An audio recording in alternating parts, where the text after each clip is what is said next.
Michel Benezra, vous êtes avocat spécialiste du droit routier. Qu'est-ce qu'elle risque en fait, cette automobiliste qui a renversé donc cette gilet jaune qui est décédée ce matin?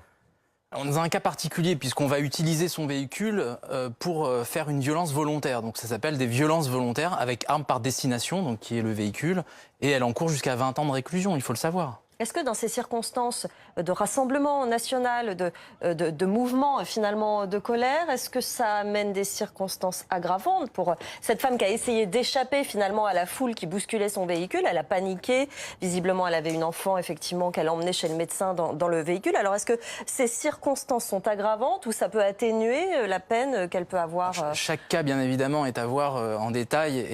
Est-ce que c'est pris en compte par les tribunaux? Bien sûr, et d'ailleurs là dans ce cadre particulier, on est devant une cour d'assises, donc il y a un jury populaire. Ce n'est pas un accident. Alors on ne va pas considérer ça comme un accident puisqu'on a utilisé le véhicule pour commettre des violences. Sinon, on serait simplement sur un homicide involontaire s'il n'y avait pas eu cette volonté de percuter. Vous voyez ? Sauf que les premiers éléments montrent que la dame a paniqué parce que ces gilets jaunes ont tapé sur la voiture. Est-ce que ça peut jouer? Comment ça va se dérouler en fait? Ça pourra intervenir, mais dans tous les cas, la qualification pénale, elle est là. On n'est pas sur un homicide involontaire. On utilise sa voiture pour pousser, pour bousculer. Et on est dans cette qualification pénale qui est très lourde de sens. On est sur des violences volontaires ayant entraîné la mort avec arme par destination. On va revenir vers vous dans un instant. On va revoir les chiffres qui ont été donnés par le ministère de l'Intérieur. C'était il y a quelques heures, ils ont un peu été modifiés. Mais les derniers chiffres de cette mobilisation avec vous, Céline Moncel, on voit ça tout de suite. Où en est-on ? Alors, selon le ministère de l'Intérieur, on dénombre aujourd'hui 124 000 manifestants sur tout le territoire, réunis sur plus de 2000 rassemblements.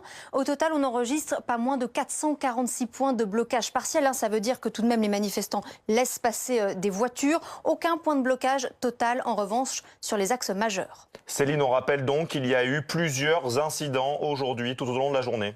Oui, dès ce matin, la mobilisation a été marquée par un drame. Une manifestante qui a été renversée par une automobiliste à Pont-de-Beauvoisin, en Savoie. Par ailleurs, on dénombre 47 personnes blessées lors d'incidents. Alors, si on essaye d'avoir une vue d'ensemble de ces incidents, eh bien, à Arras notamment, un piéton a été grièvement blessé. À Grasse, c'est un policier qui a été renversé par un automobiliste qui tentait de forcer un barrage.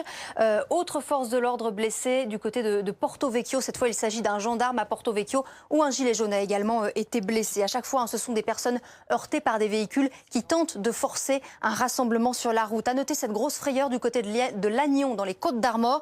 Un conducteur qui voulait forcer un barrage, justement, eh bien, il est sorti de sa voiture avec une machette. Il a été heureusement maîtrisé par les forces de l'ordre. Et Céline, les forces de l'ordre ont dû intervenir plusieurs fois.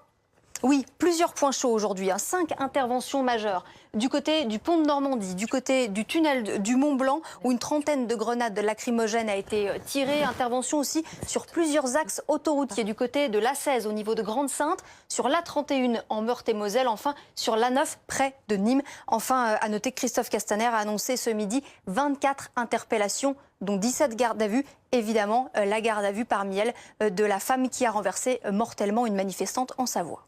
Michel Benezra, plusieurs automobilistes ont forcé des barrages. Ils ont été interpellés, placés en garde à vue.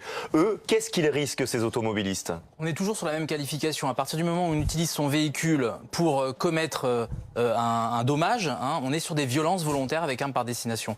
La qualification de blessure involontaire ou d'homicide involontaire serait attribuée à la personne qui, en prenant la fuite par exemple, renverserait sans utiliser forcément son véhicule, parce qu'elle part dans la fuite avec son véhicule, mais la personne était sur le chemin, elle a été bousculée. C'est le cas d'une personne qui va renverser, un automobiliste qui va renverser un piéton qui traverse sans faire attention.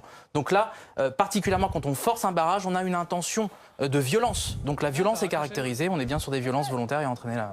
Et la tension monte, notamment dans la capitale.